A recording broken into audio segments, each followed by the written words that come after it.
America તો આવી ગયા પણ હજી ન્યુયોર્ક સિટી ફર્યા નથી, તો આજે હું તમને ફરાવવાનો છું ન્યુયોર્ક સિટીમાં. જોઈ શકો છો સામે તમે માનહાટન અને ત્યાં આગળ છે બ્રુકલિન બ્રિજ. તો આજે આપણે આ વિડીયોમાં તમને ન્યુયોર્ક સિટીનો સરસ મજાનો ટૂર કરાવવાનો છું.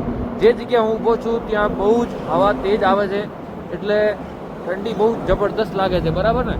તો આપણે હવે એક જબરદસ્ત ટ્રીપ કરવા જઈએ છીએ. આખો બ્રુકલિન બ્રિજની ઉપર વોક કરીને સામેની બાજુ જવાના છે. અને જે જગ્યા હું ઊભો છું ત્યાંથી સામે મને દેખાય છે સ્ટેચ્યુ ઓફ લિબર્ટી.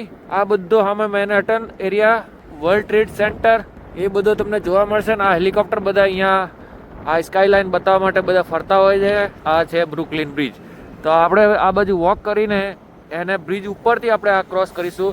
અને અહીંયા શું કરેલો છે, ટ્રાફિક મેનેજમેન્ટ માટે સામેની બાજુ કિનારે કિનારે બ્રિજ બનાવીને રસ્તો બનાવેલો છે, એટલે ગાડીઓ તેની ઉપર ચાલે છે. હું જ્યાં ઊભો છું ત્યાં બી નીચે આવું જ કે એક હું ઊભો આ વોકવે છે એની નીચે ગાડી ચાલે છે, એની નીચે પણ ગાડી ચાલે, એની નીચે પણ ગાડી ચાલે છે. તો આ 4 ફ્લોરનો એવો હાઈવે જેવો બનેલો છે. તો હવે આપણે જઈએ આ બાજુ. તમને હું બતાવી દઉં, આ હેલિકોપ્ટર છે ને કદાચ ત્યાં પણ ઉતરી શકે છે. આ પેલી બોર્ડ દેખાય છે ને, ત્યાં પેલો રનવે છે, ત્યાં આગળ બીજો એક હેલિકોપ્ટર જો ચાલુ થઈ ગયો છે, એ પણ કદાચ ઉડવાનો છે.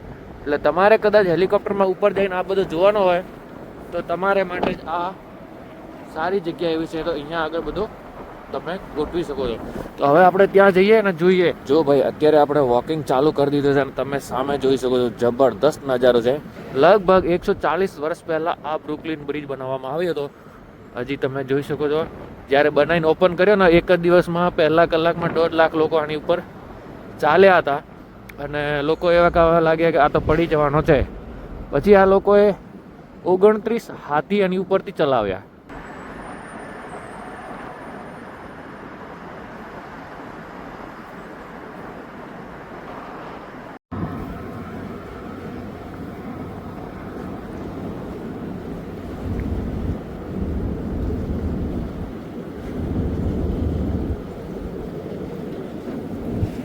અમેરિકા આવ્યાના વર્ષો થઈ ગયા પણ હજી સુધી અમેરિકાના ન્યુયોર્ક સિટીમાં ફરવા નથી આવ્યા. તો તમારા માટે જ આ વિડીયો છે. તમે જોઈ શકો છો અત્યારે આપણે ન્યુયોર્ક સિટીમાં ફરવા આવી ગયા છે અને સામે તમે જોઈ શકો છો માનહેટન, જબરદસ્ત વર્લ્ડ ટ્રેડ સેન્ટર, આ તમને દેખાશે બ્રુકલિન બ્રિજ. અને આ બ્રિજ લગભગ 140 વર્ષ જૂનો છે અને હજી જબરદસ્ત સ્ટાઇલમાં અહીંયા તમને દેખાશે. અને હજી એની ઉપર બહુ બધો ટ્રાફિક હાલે છે. અને આ બ્રિજ દુનિયાની સૌથી પહેલો લાંબો એવો સસ્પેન્શન બ્રિજ હતો, જે હજી તમને અહીંયા જોવા મળશે અને બહુ જબરદસ્ત દેખાય છે. બ્રિજના નીચેથી તમને આખી સિટીની બિલ્ડિંગો દેખાશે, એટલો તો ઊંચો બનાવે છે.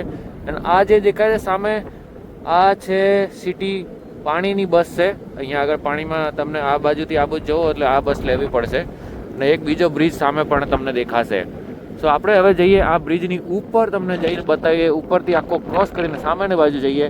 અભી હાલ હું ત્યાં ઊભો હતો નીચે રિવરફ્રન્ટ બાજુ. હવે ત્યાંથી ઉપર આવ્યો ને તો અહીંયા એક બિલ્ડિંગ જોઈ હતી, એમાં ઉપર શું લખેલું છે, the face warehouse storage company of Brooklyn, 1893. વાહ, 1893ની બિલ્ડિંગ છે. ચલો સામેની બાજુ જઈએ આપણે હવે અને બ્રિજની ઉપર જઈશું. અહીંયાથી ક્યાંથી જવાનું છે એ જોઈશું. હવે બ્રુકલિન બ્રિજ નીચેથી તમને બતાડો અને નીચેની બાજુ શું દેખાય છે જોઈ શકો છો.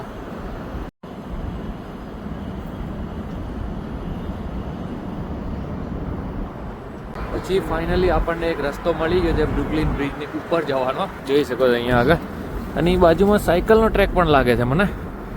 અહીંયા આગળ આખી બિલ્ડિંગો અને કેટલા બધા લોકો આની ઉપરથી વિઝિટ કરી રહ્યા છે. સો ભાઈ, બહુ દિવસો પછી આ બ્રુકલિન બ્રિજ ઉપર જવાનો જે સપનો હતો એ આજે પૂરો થવા જઈ રહ્યો છે. આપણે હવે જઈશું આ બ્રિજની ઉપર. સામેની બાજુ જઈશું. આ વર્લ્ડ ટ્રેડ સેન્ટર બધા જે દેખાય છે ને એ બાજુ. હવા ઘણી તેજ છે એટલે બહુ ઠંડી છે, ધૂપ છે પણ તોય. જો બ્રુકલિન 1475 ફીટ, 450 મીટર પાર્ક. વાહ, બધાનો લખેલો છે અહીંયા માપતોલ કેટલો શું છે. હાલો તો અમે બાજુ જઈએ. Welcome to Brooklyn bridge.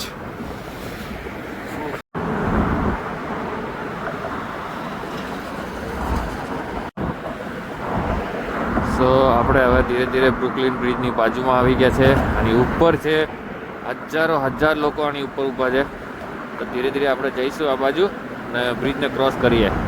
Bridge બાજુ જઈએ છીએ, બ્રિજની ઉપર આવી ગયા છે. બ્રિજની ઉપર આવવા માટે તમારે સામેના સાઈડે જવાનો, ત્યાં આગળથી રસ્તો નીચે ઉતરે છે એટલે ત્યાંથી ઉપર ચડી જવાનો અને પછી ધીરે ધીરે બ્રિજની ઉપર ચાલવાનું શરૂ કરી દેવાનું. અહીંયા આગળ લોકો બધા ફોટો પડાવવા જ આવે છે અને અમુક લોકો આની ઉપર વોક કરતા હોય છે સામેની બાજુ.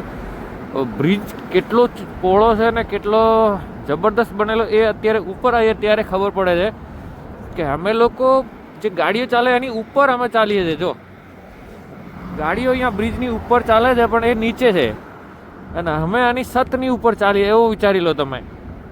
1883માં આ બ્રિજ બન્યો હતો, 1883માં, અને હજી એમનો એમ એટલો બધો મજબૂત આ બ્રિજ ઊભો તમને દેખાશે. જો બ્રિજ કેવી રીતે બનાવ્યો એ તમે અહીંયા જોઈ શકો છો. કેટલો પહોળો, ચોળો, લાંબો એ બધો અહીંયા આગળ તમને ખબર પડશે.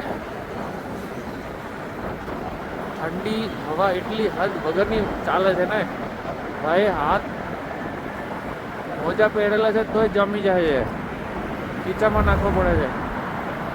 તો ચાલો પછી હવે કે તો એફિલ ટાવર હતો ને કે પછી બ્રુકલિન બ્રિજ છે.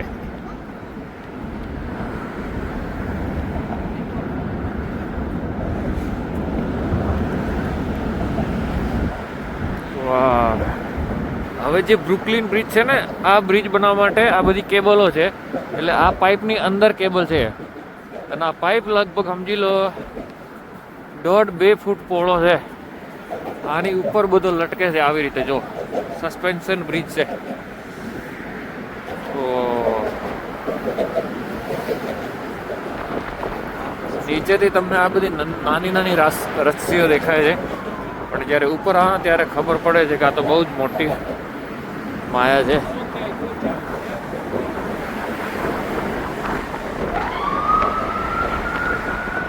ભાઈ તમને વિઝિટ કરાવીએ, જોઈ લો. 1883માં બન્યો હતો આ બ્રિજ.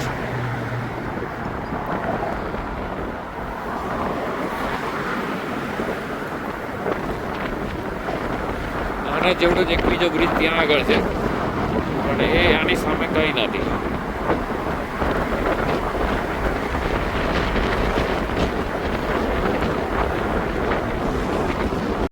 તો બ્રિજના પિલર ઉપર આ બધી સ્ટોરી લખેલી છે કે આ બ્રિજ કેવી રીતે બનાવવાનો શરૂ કર્યો હતો અને અહીંયા બધો દોરેલો પણ છે.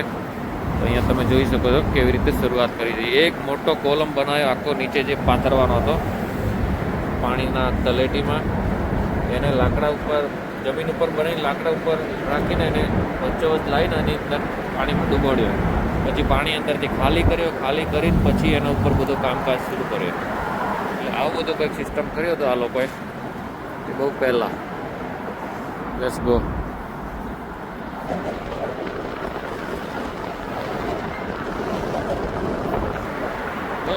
આપણે અત્યારે બ્રિજની ઉપર ચાલી રહ્યા છે, એક બાજુથી ક્રોસ કરી લીધો છે. આ બ્રિજની થિયોરી તમને બતાવી દઉં કે આ લટકાય એક બાજુ અલગ રોડ છે, એક બાજુ અલગ રોડ છે. નીચેનો તો પાટિયા મેલીને ચાલવા માટે બનાવેલો છે ખાલી, બાકી રોડ તો ખાલી બે સાઈડમાં છે. આ વચ્ચેનો ગેપ ખાલી છે. આ બધો કેબલ ઉપર લટકાયેલો છે. કેબલ ત્યાંથી થઈને આપણે જ્યાં ચાલીએ છીએ ને અહીંયા આગળથી નીચેથી જાય છે. જો આ પાઇપલાઇન આખી, એટલે આની ઉપર જ બધો આ લટકે છે. ફોટો પાડવાનો અને એની ઉપર ચાલવાનો અત્યારે કામ બહુ ભારી છે. અમુક લોકો ટોપી પહેરી નહીં ને અમને ઠંડી નહીં લાગતી, અમુક લોકોને તો હાલત ખરાબ છે યાર. ચાલો આપણે જોઈએ આ બધા શું બાંધી દીધા છે. દોરી બાંધી છે, લોક માર્યા છે, માસ્ક વાસ્ક જે મળ્યો બધો અહીંયા લાઈટ ટંગાડી દીધો. વાહ, આવું કેમ કર્યો છે ભાઈ? આનાથી કંઈ ભલો થાય છે એવું લાગે છે. અને આ જાળી કેમ લગાડી છે? કેમ કે આની ઉપર ચાલવાની જગ્યા છે. લોક મારેલો છે, કોઈ ચાલી ના જાય. અમુક માથા ફરેલા લોકો આની ઉપર પણ ચડી જાય છે. અહીંયા તો તમને ખબર જ છે ને પેલા પાર્કર બોય જો છે બિલ્ડિંગ ઉપર પણ ચડી જાય છે. તો આજે આપણે હે ને બહુ મુશ્કેલથી આ બ્રિજ ક્રોસ કરીએ છીએ કેમ કે એટલી બધી હવા તેજ છે ને હાલત ખરાબ થઈ ગઈ છે.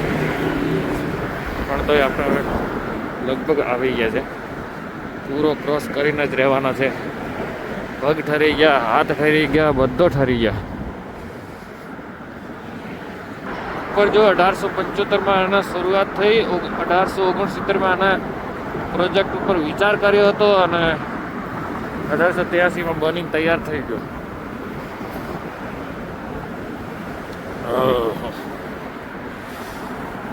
થોડાક આને આડા જઈને ઊભા રહીએ. બ્રુકલિન બ્રિજ જો કન્સ્ટ્રક્શનનો કેવી ડિટેલ છે એ બધી અહીંયા બતાવવામાં આવે છે.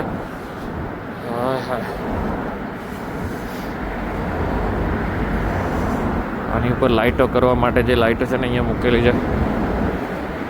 ફટાફટ આને છેડે જઈને નીચે ઉતરીએ અને કોઈ કેફે પકડીએ. ભાઈ હાથ પગ બધા ઠરી ગયા છે.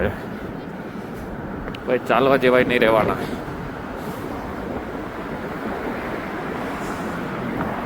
અત્યારે તો અહેસાસ થાય છે, થોડી વારમાં તો હાલત ખરાબ થઈ જવાની છે.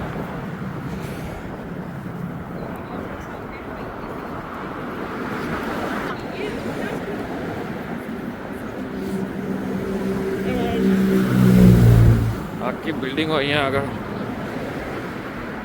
World Trade centre. 2 photo $5.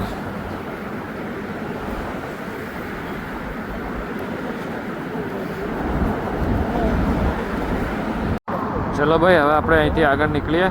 Finally બ્રિજનો trip ખતમ. કેવું લાગ્યો તમને?